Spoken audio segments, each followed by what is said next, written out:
My name is Sydney, and for as long as I can remember, I have always been the one people forget about in my family. It wasn't always obvious, but looking back, the signs were there from the beginning. My younger sister, Julie, was like a shining star from the moment she was born. With her golden curls and big smiles, she had our parents wrapped around her little finger. But me? I was the quiet one, more interested in my chemistry set than making friends. I still remember my 11th birthday.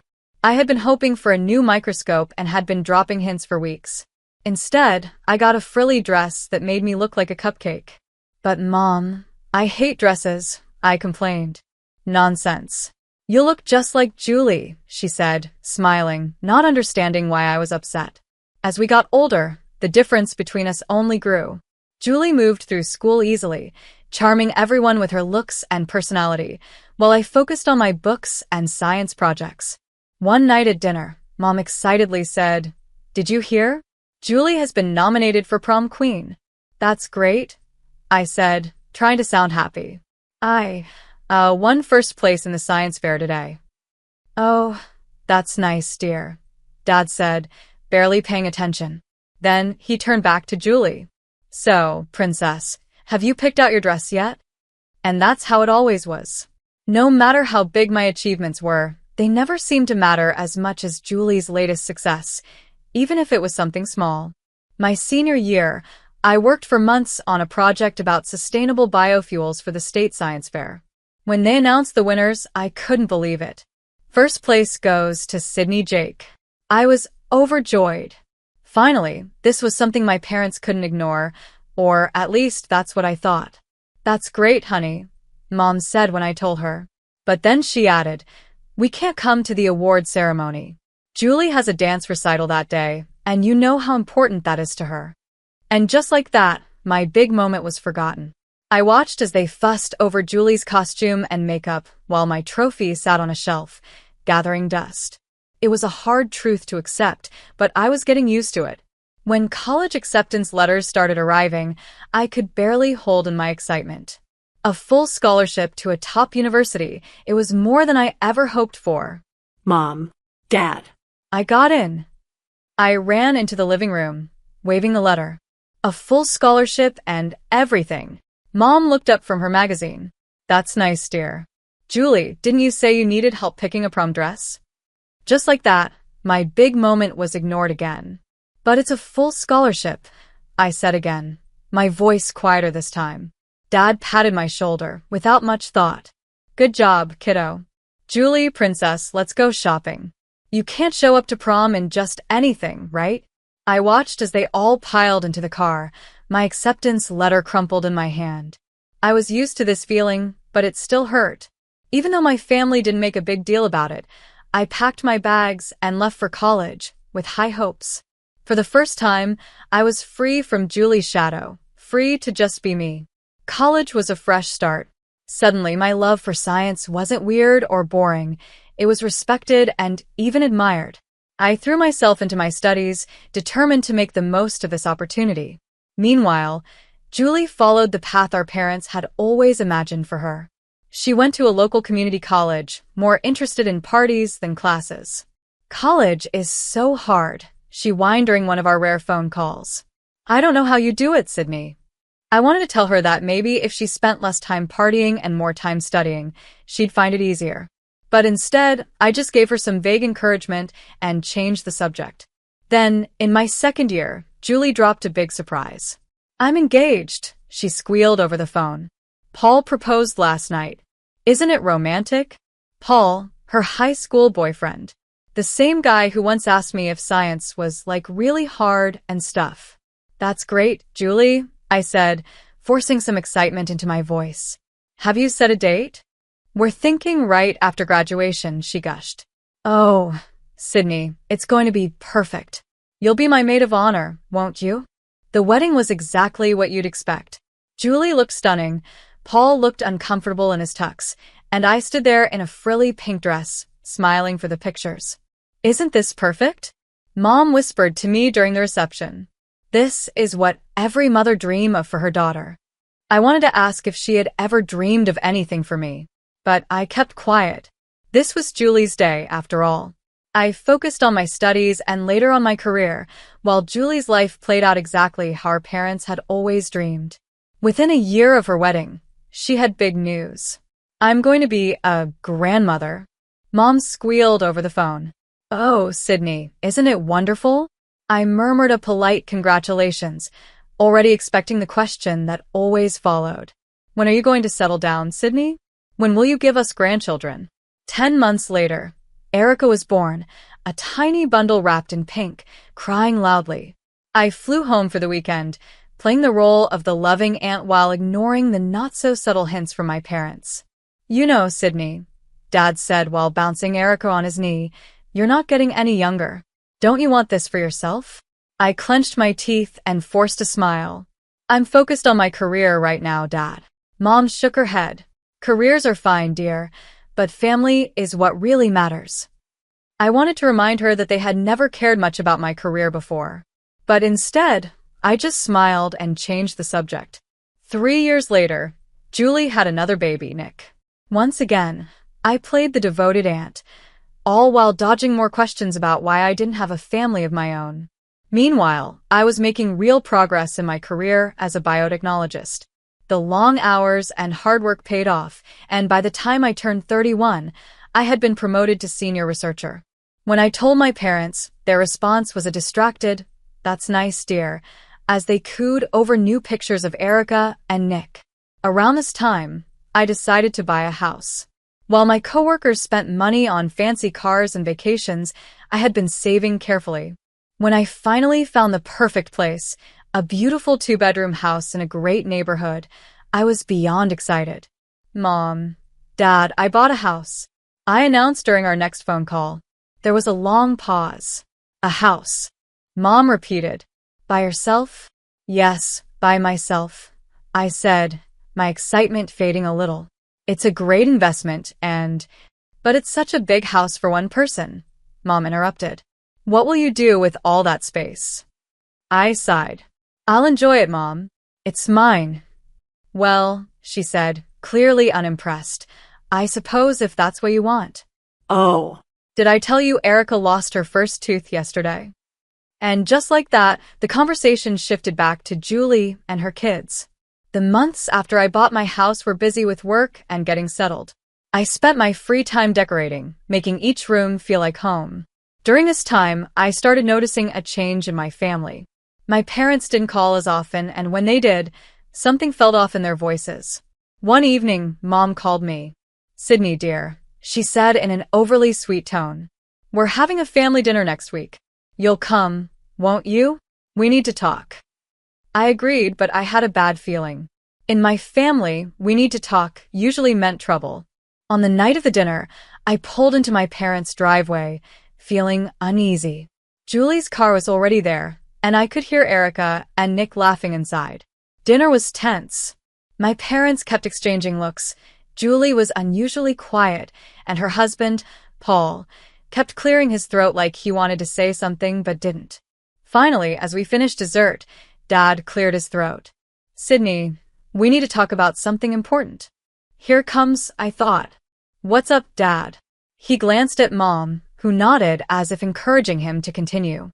"Well, you see, sweetie, we've been thinking, that big house of yours, it's really too much space for just one person." I felt my stomach tighten. "Dad, we've talked about this. I love my house. It's mine." "Yes, but," he hesitated, looking uncomfortable. Mom took over. "What your father is trying to say is that Julie and her family need more space. The kids are growing, and their apartment is getting too small." I turned to Julie, who was suddenly very focused on her plate. "Okay." And Mom's voice became even sweeter. "And since you're single and don't have children, we think you should give your house to Julie and her family. Just hand them the keys and move out." For a moment, I couldn't speak. I looked around, waiting for someone to laugh and say it was all a joke. But no one did. They were all waiting for my answer. "You can't be serious," I finally said. "Now, Sydney," Mom said, her tone changing to one she used when I was being difficult. "Don't be selfish. Julie needs the space more than you do." "Selfish," I repeated, my voice rising. How is it selfish to keep the house I worked hard for and paid for? It's your duty as a sister to help in times of need, Dad added. I turned to Julie, who was still avoiding my eyes. And what do you have to say about this? She shrugged and finally looked at me. Well, it would be nice to have more space for the kids. I couldn't believe what I was hearing. My own family was asking me to give up my home, acting like I was the unreasonable one for refusing. No, I said firmly, standing up. Absolutely not. I'm not giving up my house. I grabbed my coat and headed for the door. As I walked out, my father called after me. Think about it, Sydney. Family should come first. The days after that awful family dinner felt like a blur of shock and anger. I kept replaying the conversation in my head, unable to believe they had the nerve to ask me for something so outrageous. My phone kept buzzing with calls and messages from my parents and Julie, but I ignored them all. On the third day, as I was trying to focus on work, my phone rang with a number I didn't recognize. Thinking it wasn't my family, I answered. Hello, is this Sydney? A woman's voice spoke, sounding disapproving. Yes, who's this? This is your Aunt Kate. I can't believe what I'm hearing about you, young lady. Your poor sister needs a home for her children, and you are living all alone in that big house? Shame on you. I felt my blood pressure rise. Aunt Kate, that's not. In my day, she continued, cutting me off, family helped family. We didn't hoard our resources like selfish misers. I'm not hoarding anything, I snapped. It's my house. I bought it with my money. Well, she huffed, if you're not going to use all that space, you should at least think about donating your eggs. It's not like you need them anyway.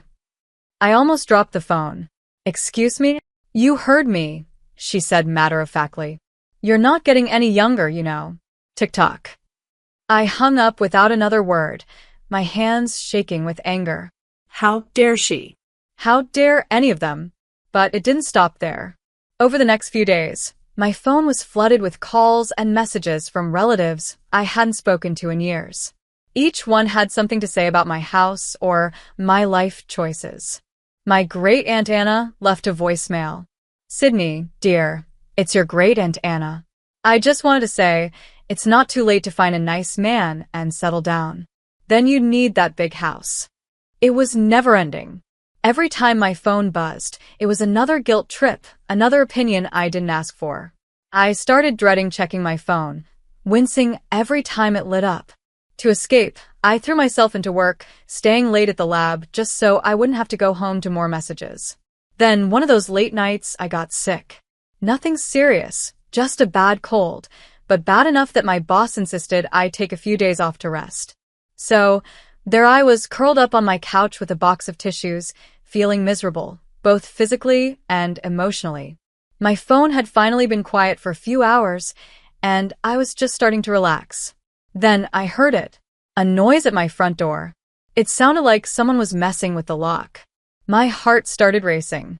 Was someone trying to break in? I got up as quietly as I could and crept toward the door. Peeking through the window, I saw figures on my porch. Familiar figures. I yanked the door open, making the people outside jump in surprise. What the hell are you doing? Standing there, caught red-handed, were my parents and Julie. They looked frozen, like deer in headlights, staring at me as if they had been caught doing something they knew was wrong. Mom was the first to recover.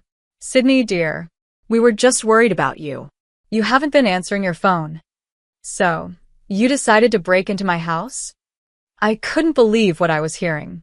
Dad at least had the sense to look embarrassed. We didn't think you'd be home. We thought you'd be at work. And that makes it okay?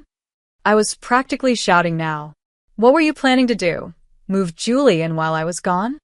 Julie, who had been quiet until now, finally spoke. Sydney, you're being dramatic.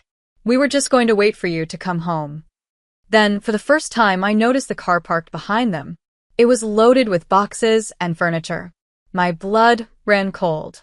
You are going to move in, I said, my voice flat. You are actually going to move into my house without my permission. Mom sighed, her voice turning into that patronizing tone I had heard all my life. Sydney, we've talked about this. Julie needs the space more than you do. We thought if we just took the initiative. You thought wrong. I cut her off. This is my house. Mine. I bought it with my own money. Money I earned through hard work. You have no right to it. Out of the corner of my eye, I saw movement. My neighbors, the Jakes, were peering through their window, clearly concerned. Mr. Jake caught my eye and held up his phone, mouthing, "Police?" I nodded. Turning back to my family, I said, "I've called the police. You need to leave." Now. Dad scoffed. "You wouldn't. Your own family?" As if on cue, the sound of sirens filled the air. My family's faces turned pale. The police car pulled up and 3 officers stepped out. One of them looked at the scene with suspicion. "Is there a problem here?" he asked. I took a deep breath. "Yes, officer. These people were trying to break into my house." Mom gasped. "Sydney, how could you?" The officers turned to my family. "Is this true?" Dad started stammering, trying to explain, but the officer raised a hand to stop him. "Sir, trying to enter someone's home without permission is a serious offense. I'm going to have to ask you all to leave immediately." I stood in the doorway, shaking, as the officers escorted them off my property. As they walked away, Julie turned and called over her shoulder, "You'll regret this, Sydney. You'll end up old and alone." I slammed the door shut and slid down onto the floor, leaning against it. Tears spilled down my face, a mix of anger, hurt, and relief. Then everything went silent. No more phone calls. No more guilt-tripping messages. It was like I had been completely cut off from the family. A part of me felt relieved, but another part ached. As broken as it was, they were still my family. Then, out of nowhere, I got a message. It was from Aunt Sophie, Mom's sister. We hadn't spoken in years, not since she and Mom had a falling out over some old family drama. "Meet me tomorrow at Café Blue at 5 p.m. Curious and desperate for even one ally, I agreed. The next day, I sat across from Aunt Sophie in a cozy corner of Café Blue. She looked older than I remembered, but her eyes were still sharp and kind. She reached across the table and squeezed my hand. "Sydney, I'm so sorry for everything you've been through," she said. "Your mother called me, trying to get me on her side. But there's more to this story than you know. That's why I wanted to meet you." I leaned in, my curiosity growing. "What do you mean?" Aunt Sophie sighed. "Your parents and Julie, they're in serious financial trouble." I frowned. What? How? She gave me a sad look.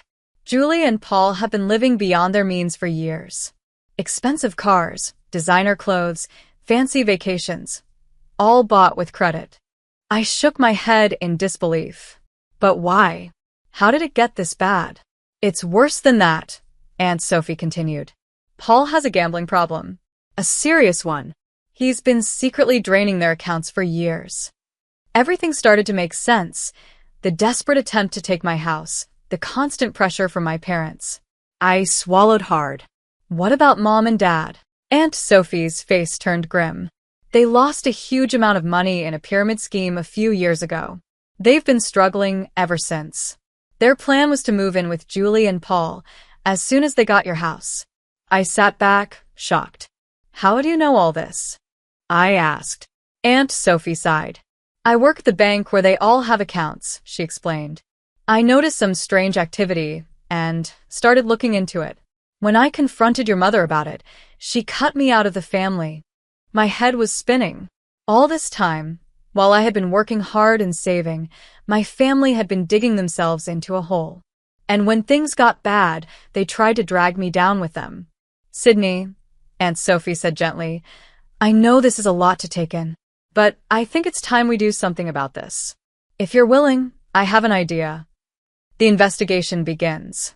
Armed with everything Aunt Sophie had told me, we decided to dig deeper. We hired a private investigator, a tough and no-nonsense woman named Chris. She came highly recommended. For weeks, we waited anxiously as Chris did her work. Finally, she called us in for a meeting. What she revealed left us speechless. The shocking truth. Paul, Julie's husband, had been living the double life. He was having an affair with none other than my cousin Michelle, Uncle Jacob's daughter. He's been secretly sending her money for months, Chris explained, laying out bank statements and hotel receipts. Expensive gifts, weekend getaways, you name it. I felt sick. But where did he get the money? I asked, though deep down I already knew the answer. Chris's face turned serious. From his gambling wins, and from your parents. Aunt Sophie and I exchanged stunned glances. The betrayal ran deeper than we ever imagined. The family gathering. We decided to hold a family gathering at my house. The irony wasn't lost on me. The same house they had tried to steal from me would now be the place where everything fell apart. On the day of the gathering, I watched as my family arrived, their faces full of curiosity and smugness. They probably thought I had finally given in to their demands. Once everyone was seated, I stood up. My heart was pounding, but I was ready. I called you all here today because there are some things you need to know. I began. Then I laid everything out. The financial troubles, the gambling addiction, the affair. With each revelation, I watched their faces drain of color. Julie jumped up, tears running down her face. It's not true, she screamed, before collapsing into sobs. Paul, tell them it's not true. But Paul was already halfway to the door. Uncle Jacob, his face twisted in anger, grabbed him by the collar. You son of a, he growled. That's my daughter you've been messing around with. The fallout. My parents sat frozen in shock. Not because of what they had done, but because their financial ruin was now exposed. The same relatives who had judged me so harshly suddenly changed their tune. We had no idea, Aunt Kate muttered. Sydney, we're so sorry, someone else whispered. As chaos unfolded around me, for the first time in a long time, I felt free. I felt strangely calm. The truth was finally out. All the lies and manipulations had been exposed. In the weeks that followed, our family was completely turned upside down. Julie, unable to forgive Paul for cheating, filed for divorce. With nowhere else to go, she and the kids moved back in with our parents. But that didn't last long. The bank foreclosed on their house, forcing them to move into a small rented apartment. 6 people crammed into a space smaller than my living room. Letting go. I watched everything unfold from a distance. After many sleepless nights and lots of soul-searching, I made the difficult decision to cut ties with my family. You're doing the right thing, Sydney, Aunt Sophie told me over coffee one afternoon. It's not easy, but it's necessary for your mental health and happiness. Aunt Sophie had become my rock. She was the family I chose when my own had let me down. Our weekly coffee dates became the best part of my new life. A new chapter. As the weeks turned into months, I finally settled into a new routine. Without my family's constant drama and demands, I had time to focus on myself. But with that came a surprising realization. I was lonely. You know, Aunt Sophie said one day, there's a whole world out there beyond work and home. Why don't you try something new? With her encouragement, I joined a local rock climbing group. It was way out of my comfort zone, but as I strapped on the harness for the first time, I felt a thrill of excitement I hadn't felt in years. That's where I met Mark. He was helping another climber, his strong hands skillfully handling the rope. When he turned and gave me a warm smile, my heart skipped a beat. First time? He asked, noticing how nervously I was fidgeting with the gear. Is it that obvious? I laughed. We started talking, and I was immediately drawn to his kind eyes and easygoing nature.